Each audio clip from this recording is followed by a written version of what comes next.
Hey there, Detroit sports fanatics. I'm Taylor Phillips, and welcome to Taylor's Detroit Sports episode 85 on Spreaker and on iHeartRadio. You can add me on Facebook as Taylor Phillips, like my Facebook page, Taylor Phillips' Detroit Sports page, join my Facebook group, Taylor Phillips' Detroit Sports Group, and follow me on Twitter at DT2Phillips. First, we're going to get to the Red Wings. Secondly, we're going to get to the Pistons. Then we're going to get to the Michigan Wolverines and cover all the rest of the Michigan football teams, including Central Michigan, Eastern Michigan, and Western Michigan. CMU and EMU are playing each other tomorrow, actually.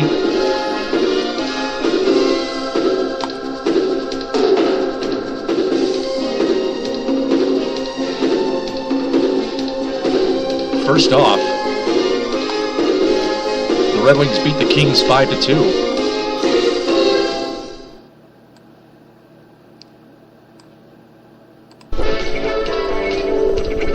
At the Joe on Halloween night, they were paying tribute to Gordie Howe, who suffered a stroke earlier this week.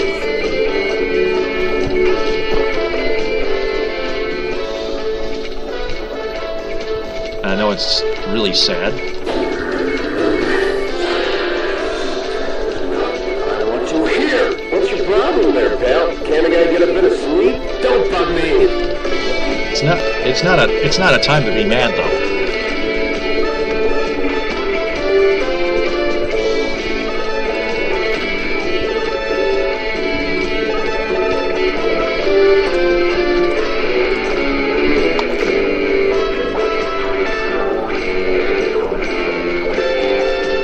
Fox Sports Detroit Girls just posted a photo on their timeline.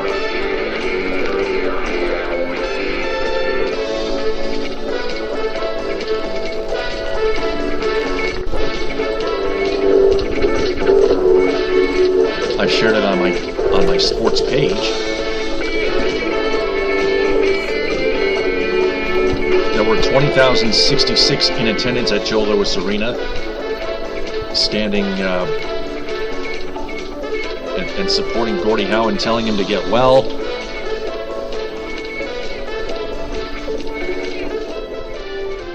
So why don't I take you there to the public address announcer. Career filled with Stanley Cup championships, record-breaking moments, and some of the fiercest on-ice battles the National Hockey League has ever seen. Number 9, Gordie Howe has met his toughest battle yet. This past Sunday, the patriarch of our Red Wings family suffered a significant stroke while residing at his daughter's home in Lubbock, Texas. Gordie is resting comfortably in Texas with all 4 of his children by his side, where he is watching tonight's game.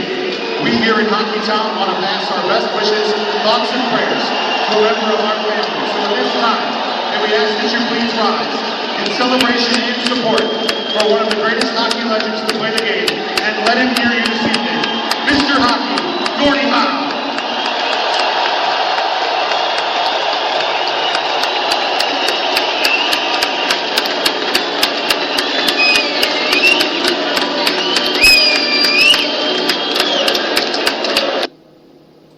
Well, there you have it.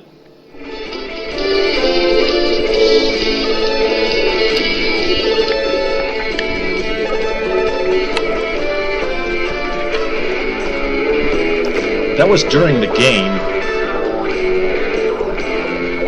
Now the recap between the Wings and Kings from NHL.com on DetroitRedWings.com.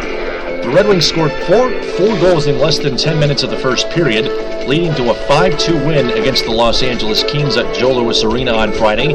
Gustav Nyquist and Pavel Datsyuk each had 2 goals and 1 assist. And Tomas Tatar scored for Detroit, which is now 8-2-0 in its past 10 games against the Kings.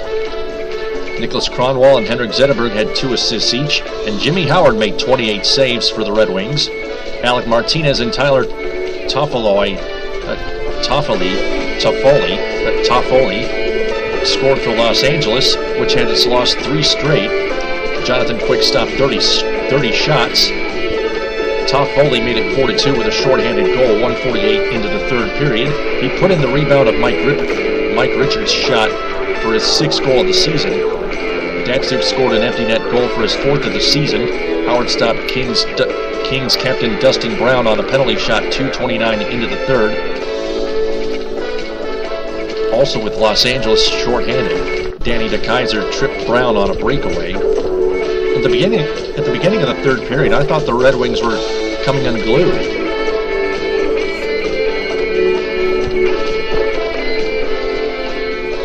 But Dustin Brown never even made a move, and Howard made an easy save.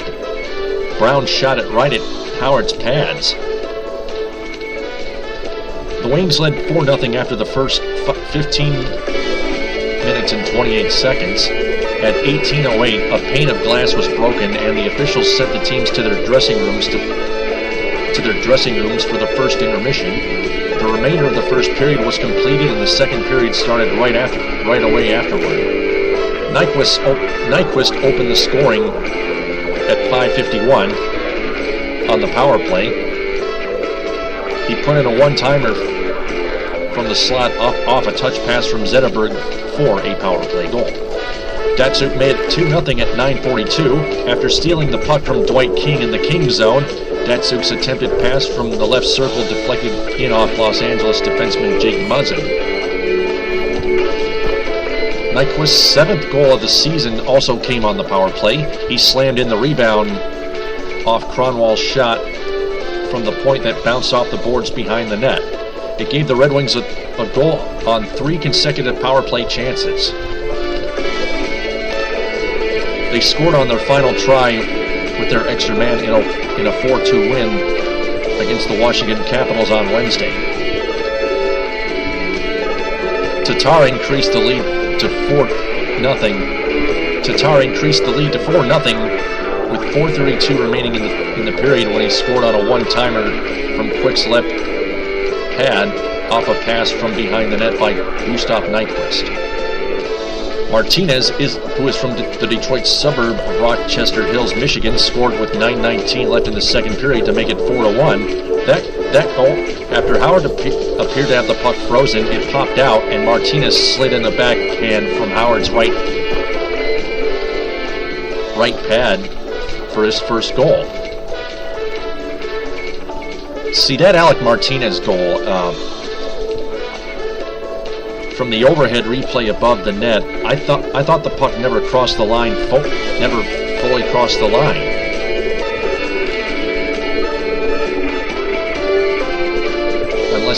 Unless I see that it hit some kind of net.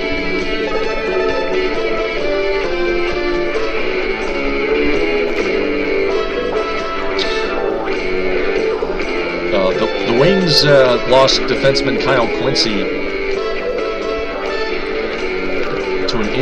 to a lower body injury. He didn't return. He left the game in the first period. The Wings head to Buffalo to take on the Sabres Sunday at 5 on Fox Sports Detroit.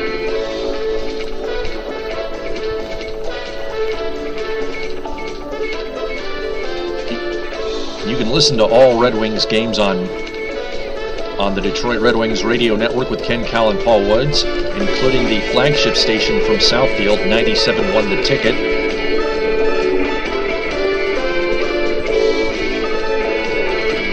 In the Detroit area. Now to the Pistons.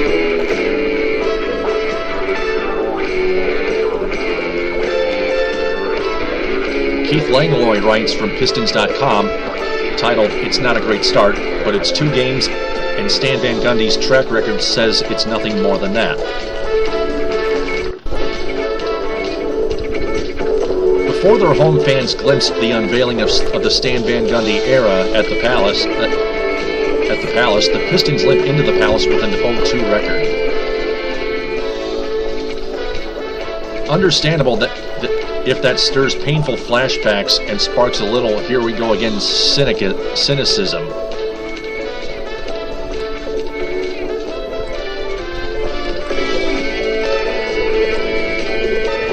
Bad starts, after all, have undermined the last several Pistons seasons. Remember the 0-8 0-8 pratfall to start the 2012-2013 season.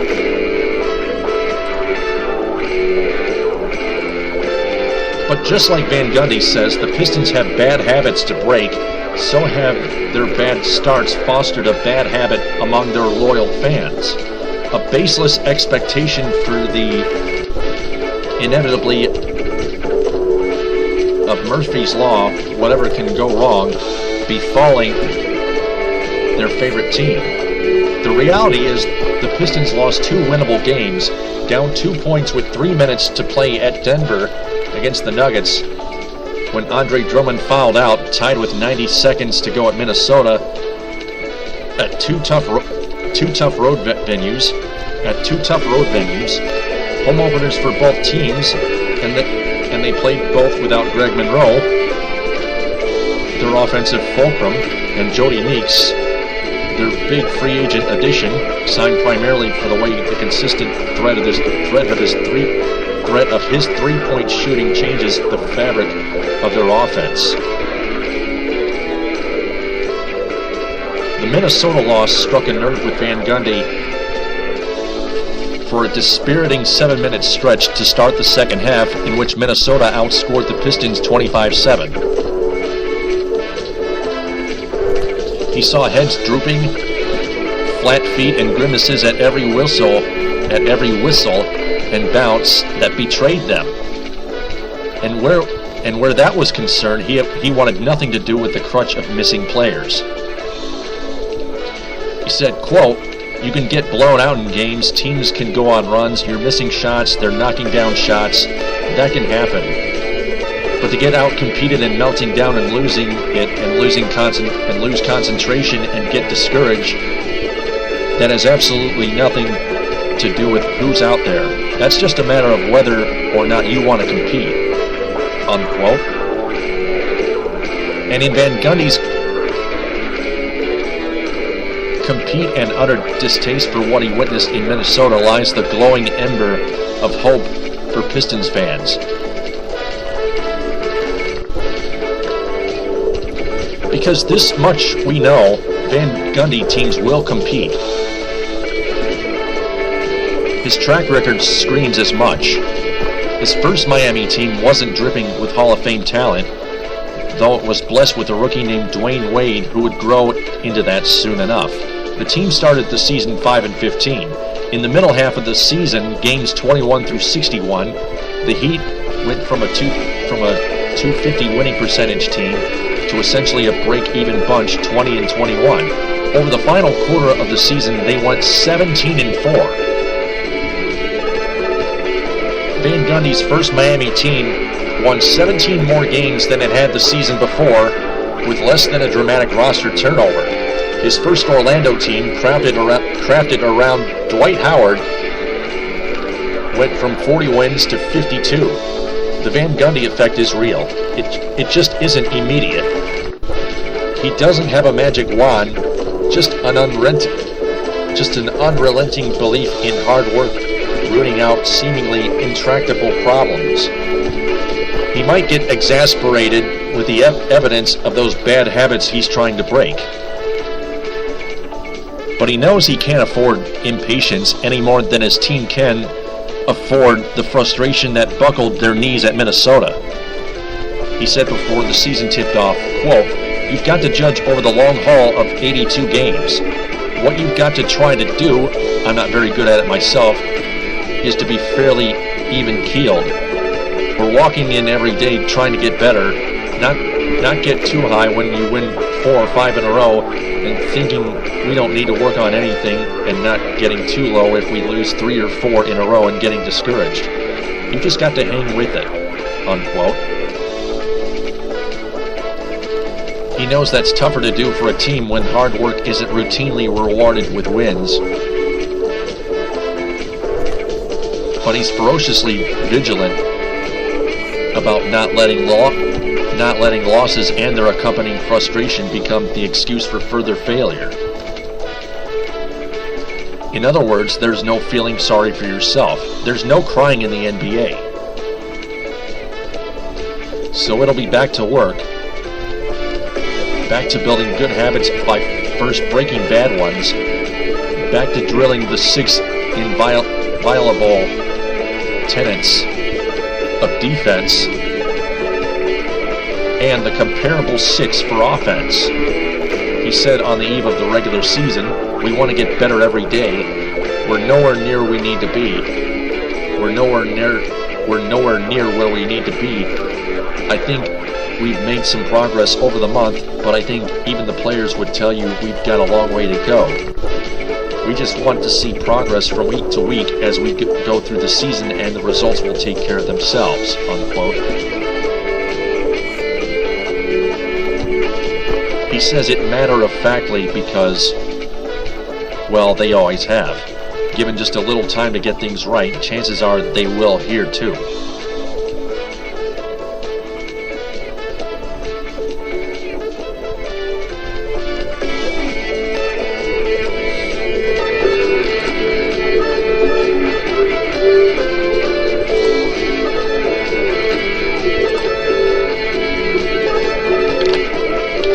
Going to NBA.com.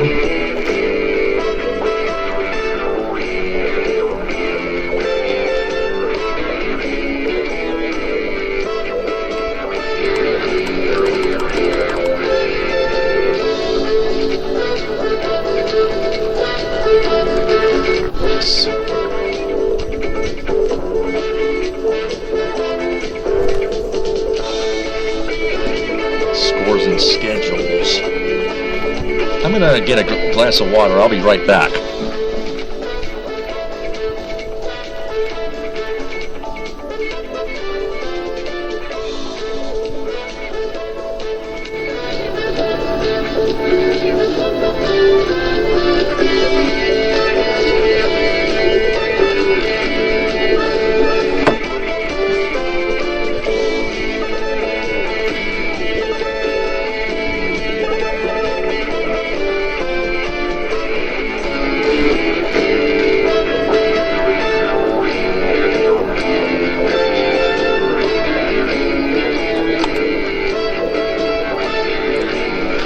Okay, here we go.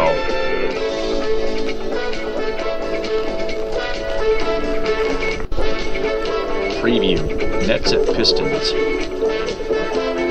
By Alan Ferguson of NBA.com, the Pistons have fallen short in their first 2 games under Stan Van Gundy while playing without one of their top scorers and rebounders from the past 3 seasons. Greg Monroe, though, is slated to return as the Pistons try to give their new coach his first win in Saturday's home opener against the Brooklyn Nets. Monroe was suspended for 2 games after getting arrested on a DUI charge in February, and the Pistons allowed each of those opponents to pull away late. They trailed by 2 points with less than 3 minutes to go in an 89-79 loss to Denver in Wednesday's opener, and rallied from a 19-point deficit Thursday against Minnesota before suffering a 97-91 defeat. After tying the game with 1:43 remaining, Detroit allowed the Timberwolves to go on a 9-1 run while missing 4 consecutive shots in its final 3 free throws. Van Gundy said, quote, "That was the first real adversity this year and we failed the test badly. It was a collective meltdown and a lack of fight. That's very, very disappointing," unquote. The Pistons are shooting 39.4% overall, 27.7% from three-point range, and 59.4% from the free throw line. Ouch. Triple ouch. They shot 48.1% and averaged 106.8 points while winning 3 of 4 meetings last season with the Nets, including both at the Palace of Auburn Hills. Detroit is 48-8 in the series at home since the beginning of the 1985-86 season. Andre Drummond shot 67.4% in the 4 2013-2014 matchups and averaged 20.3 points and 17.7 rebounds in the final 3. Monroe had 40 points on 18 of 30 shooting, 60% in the first 2, but scored 18 while making 8 of 20 shots in the final 2. Monroe has averaged 16.5 points on 60.5% shooting, his best shooting against any opponent and 9.8 rebounds in 14 games against the Nets. He'll be facing a Brooklyn team that couldn't slow down Boston in Wednesday's opener. The Nets let the Celtics score at least 32 points in the first 3 quarters, shoot 55.7% from the game, and get 8 players in double figures in a 121-105 defeat. Brooklyn was outscored 62-40 in the paint in Coach Lionel Hollins' debut and committed 21 turnovers, which led to 25 points for the Celtics. Hollins quoted, "It was like open gate. All the sheep got out of the gate. It was layup after layup. It was the 62 points in the paint, the loose balls, and the turnovers. It's not easily correctable. It takes a lot of effort mentally and physically, and we've got to go do it." Unquote. The Nets are playing without center Brook Lopez, who is again dealing with an ailing foot. Lopez was limited to 17 games last season with a broken foot and will reportedly be out again Saturday due to a sprain. His absence might be especially felt in this game. He's averaged 21.5 points on 61.9% shooting in his last 14 matchups against the Pistons.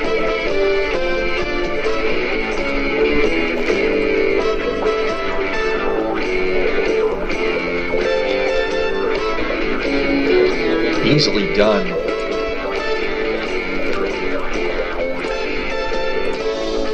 Easily written by Alan Ferguson of NBA.com.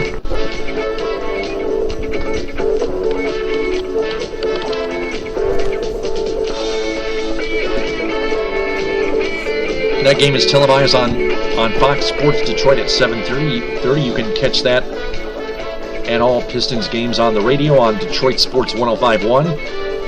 WMGC-FM in Royal Oak, and online at DetroitSports1051.com.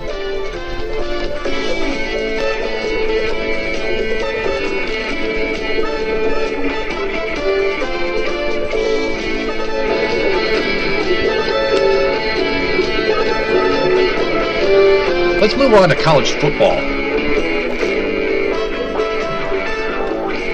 I discussed the resigning of Dave Brandon, the now former athletic director, Jim Hackett becoming the new interim athletic director for Michigan Athletics. The Wolverines, I discussed that in episode 84 earlier today.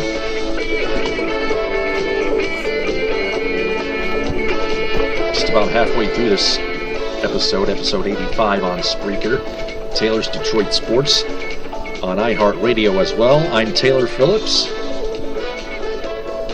You can add me on Facebook, Taylor Phillips. Like my Facebook page, Taylor Phillips' Detroit Sports page. Join my Facebook group, Taylor Phillips' Detroit Sports Group. And follow me on Twitter at DT2Phillips. It's DT, the number 2, Phillips with 2 L's.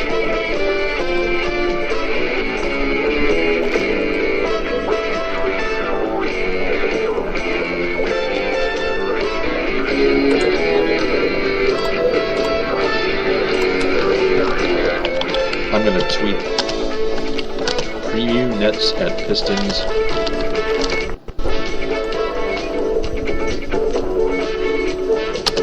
(11-1-14).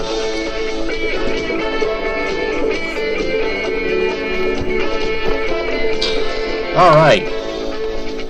5 Michigan keys. The difference between a coach losing his team and losing control with predictions.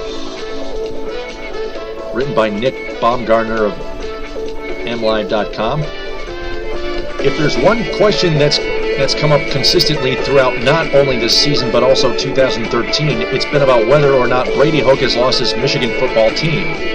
To me, when a coach loses a team, he loses their heart, their spirit, their attitude. Guys no longer care. They don't see the point. I've always told people if you have to ask whether or not a coach has lost his team, then the answer is no. You'll know if he's lost the ability to inspire his room because the attitude, body language, and effort will be so poor that it's beyond unwatchable. At this point, I don't believe Hoke has lost his team. I don't.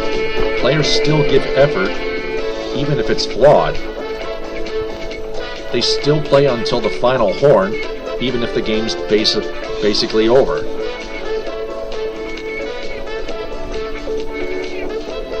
Obviously, we're not allowed inside practice every day, but the personal pride from an effort and attitude standpoint we see with this team on Saturdays appears to still be intact.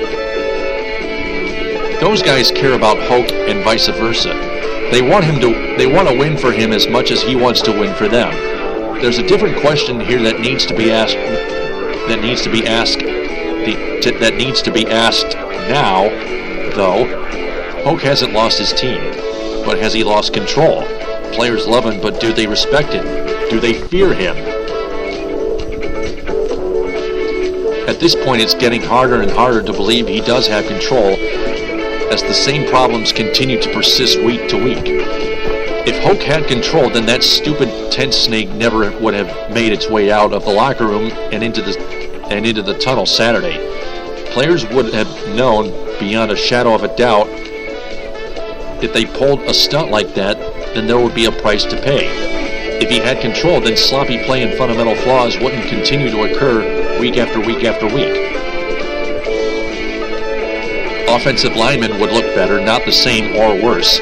Devin Gardner would stop turning the ball over because someone behind him would be good enough to take his job and not look back. The defense would stop missing tackles time and time again because a coach with control over his roster doesn't allow consistent sloppiness to dominate his program. At this point, Hoke has his team's heart, but he doesn't have its head. And once you lose either in today's world, it's almost impossible to get it back. Keys to Michigan, Indiana, Saturday at 3:30 at the Big House on BTN, the Big Ten Network. Tackling Tevin Coleman. Coleman's a monster. There's really no other way to say it. Indiana doesn't appear to have a quarterback capable of completing a forward pass.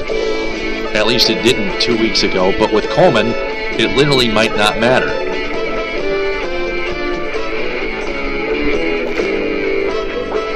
If there's one player Saturday who could win this football game by himself, it's Coleman. He, for my money anyway, is the best running back in the league. And if his team wasn't terrible, people would be asking him if he's booked his flight to New York City for the Heisman ceremony.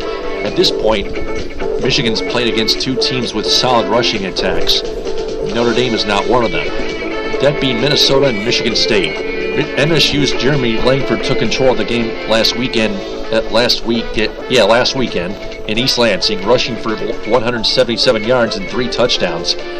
Earlier this season, Minnesota's David Cobb made up for the fact that the Gophers barely have a quarterback, running for 183 yards to push Minnesota to a win. Michigan's not likely going to completely stop Coleman, but it can't sit back and get gashed. He's racked up 5 runs of 60 yards or more this season. He's a threat to go all the way on every handoff. Mental discipline hasn't been a strong suit this season for Michigan, but it has to be Saturday. Key number 2, has Xander Diamont improved?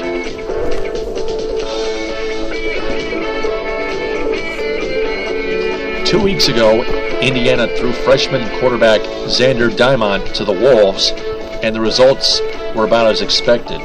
In a loss against Michigan State, Diamont completed just 5 passes for 11 yards. Just 11 yards.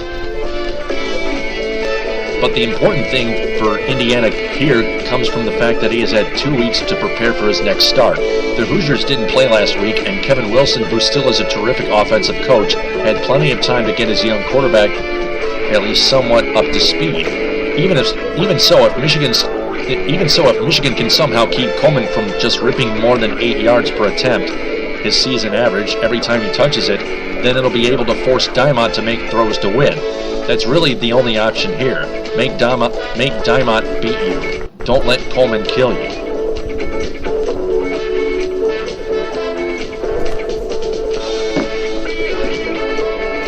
Key number 3, if you can't run Saturday.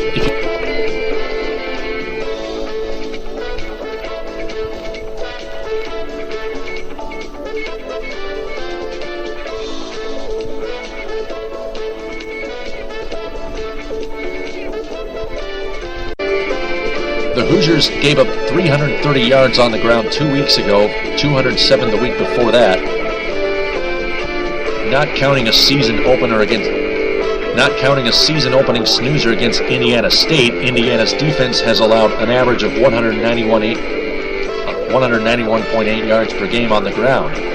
If Michigan can't establish a running game to some degree Saturday, then maybe all hope is truly lost. Key number 4.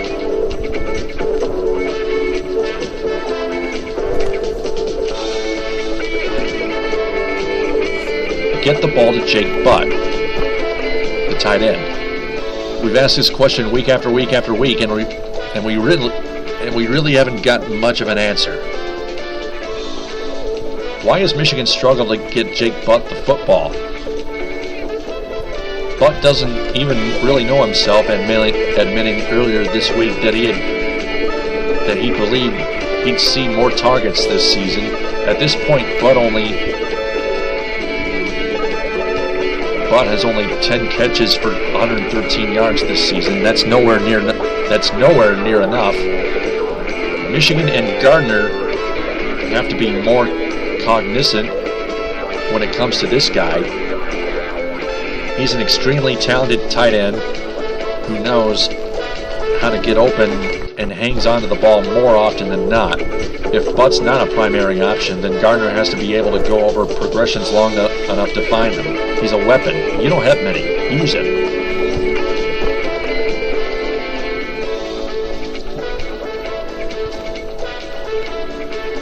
Well, the Wolverines, for a fact, do also have Devin Funches at wide receiver.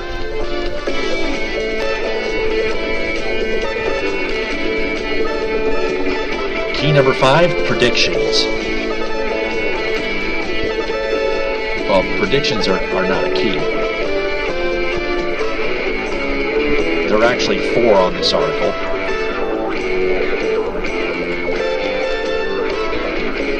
Nick Baumgartner says, if Indiana had a quarterback, I'd probably take the Hoosiers. And I probably wouldn't blink. What it does have, though, is Tevin Coleman, who is outstanding. Coleman will pop a few, but Indiana's defense is awful. Michigan gets a few field goals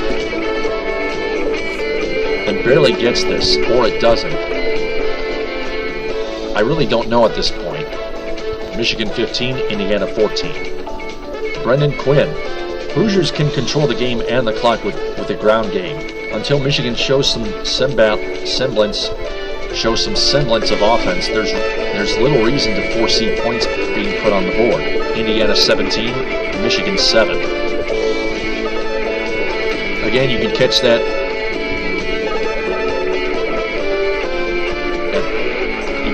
game on BTN at 3:30. It's at Michigan Stadium in Ann Arbor. You can catch that on flagship stations 1050 WTKA AM in Ann Arbor and WWJ 950 AM in Detroit. Technically in Southfield, part of CBS Local Detroit. In association with 97.1 The Ticket and CBS Radio 1270 AM, WXYT AM.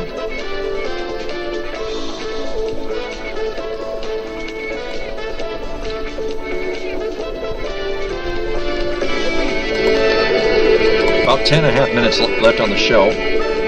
CMU at EMU. The Central Michigan football team enters the final 3-game stretch of the 2014 season with its sights set squarely on bowl eligibility. The Chippewas have won 3 of their last 4 starts, and their next win makes them bowl eligible for the 7th time in the last 9 seasons. CMU follows the Eastern game with a bye, then plays host to Miami, Ohio at Kelly Short Stadium and Western Michigan on back-to-back weekends to close the regular season.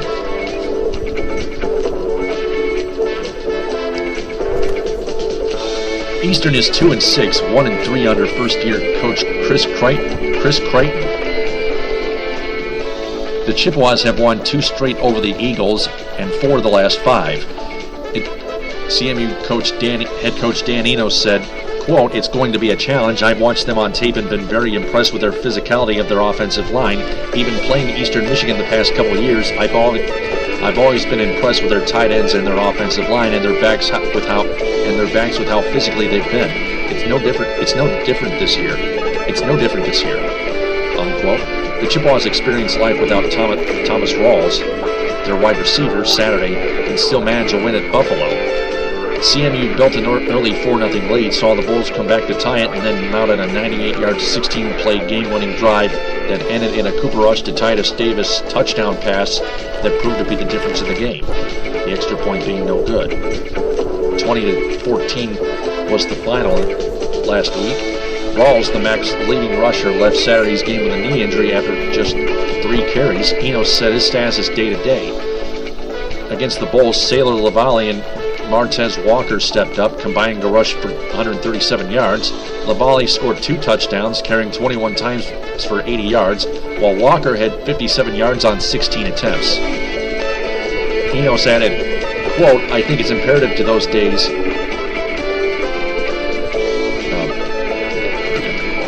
if Rawls does not play at Eastern, Enos said he'll go with whichever back is productive, be it Lavalle, Walker, or anybody else, or any combination." The Chippewas all but silenced Buffalo's run game last week, holding the Bulls to just 38 yards. Their leading rusher, Anthon Taylor, finished with 25 yards after entering the game averaging 132.3 per game. CMU is ranked number 1 in the MAC in total defense, 33.82 yards allowed per game, passing defense, 206.6 yards allowed, and second in rushing defense, 131.7 yards allowed per game. Scoring defense, 23.6, and penalty yards per game, 45.1.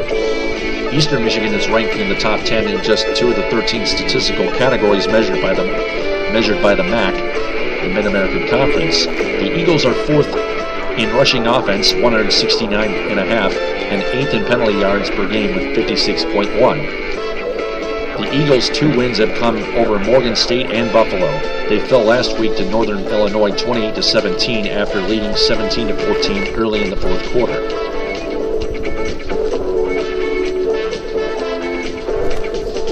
Freshman Reginald Bell has established himself as the starter at quarterback, and he leads the Eagles with 423 yards rushing, a 5.2 yard average. He has completed 52.2% of his passes for 486 yards and 3 touchdowns. He has also rushed for 4 touchdowns. 6:20 left in the episode. Let's go over to Western Michigan and Miami to wrap this up. The Broncos are 5-3 and 3-1 in the MAC. The Miami, Ohio Redhawks are 2-7 and 2-3 in the MAC.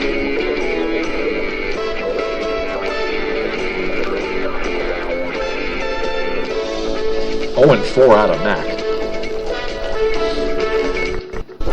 The Broncos are 2-2 in non-conference action. For Western Michigan fans, the game will be broadcast live on the Bronco Radio Network, 96.5 FM in Kalamazoo, Orange and Matawan, 94.1 FM in Lansing, Jackson, Battle Creek, 101.3 FM in Grand Rapids. As well, Robin Hook, the play-by-play, and John Creek, the color analysis, will have the call beginning at 1 p.m. Starting with the 90-minute pregame show. That game is also televised on ESPN3, ESPN3.com, and the Watch ESPN mobile app on your smartphone. Jim Barber and John Gregory will call the game on television. This will be the 58th meeting between the Broncos and Redhawks, with Miami owning a 37-19-1 tie edge in the series. The last time the teams met was on November 16, 2011. A 24-21 win for the Broncos in Oxford. The Broncos have won 3 straight meetings with the Redhawks, with the last loss coming on November 13, 2004.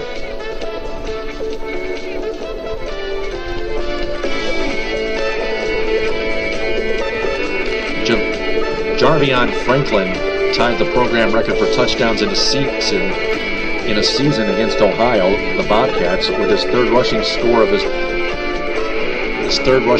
the game, giving him 19 touchdowns on the season. Franklin enters the weekend-winning Division I Football Bowl Series FBS in rushing touchdowns, with 2 more than Nebraska's Amir Abdullah, 17 through 8 games. According to rankings on ESPN.com on October 27th, Franklin has more rushing touchdowns than 95 Division I FBS teams. With 156 yards against the Bobcats, Franklin became the second freshman in program history to break the 1,000-yard barrier, and is on pace to set the MAC freshman rushing record set by Bernard Pierce Temple in 2009. Bernard Pierce from Temple in 2009. Corey Davis was named MAC West Co-Offensive Player of the Week award for October 27th after setting a new career high in receiving yards, 212, against Ohio, the Bobcats, and tying his previous career high with 2 touchdown receptions. Davis ranks first in the MAC and 5th in Division I FBS with an average of 117.3 receiving yards per game, and his 821 total receiving yards ranks 9th in the country. He also leads the MAC with 7 touchdown receptions. Davis scored on a 72-yard touchdown reception, his second touchdown for more than 70 yards out in the last 3 weeks. Trevor Ishmael gained the 3rd MAC West Defensive Player of the Week honor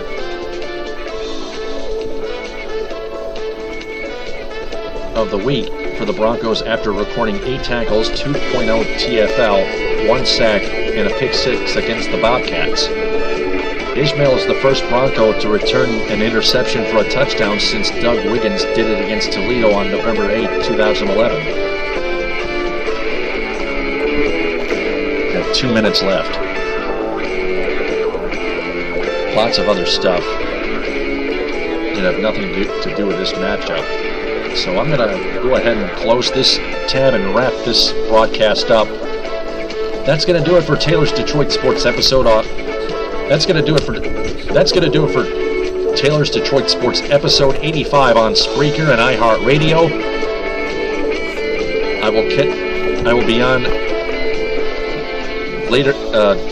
I will be on tomorrow night after the Pistons wrap up their home opener against the Brooklyn Nets at the Palace of Auburn Hills. Catch that at 7:30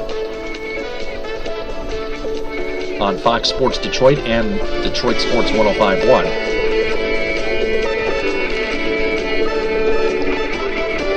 Follow me on Facebook. Add me on Facebook as Taylor Phillips. Like my Facebook page, Taylor Phillips' Detroit Sports page. Join my Facebook group, Taylor Phillips' Detroit Sports Group. And follow me on Twitter at DT2Phillips. Thanks for listening and downloading TTFN. Ta-ta for now.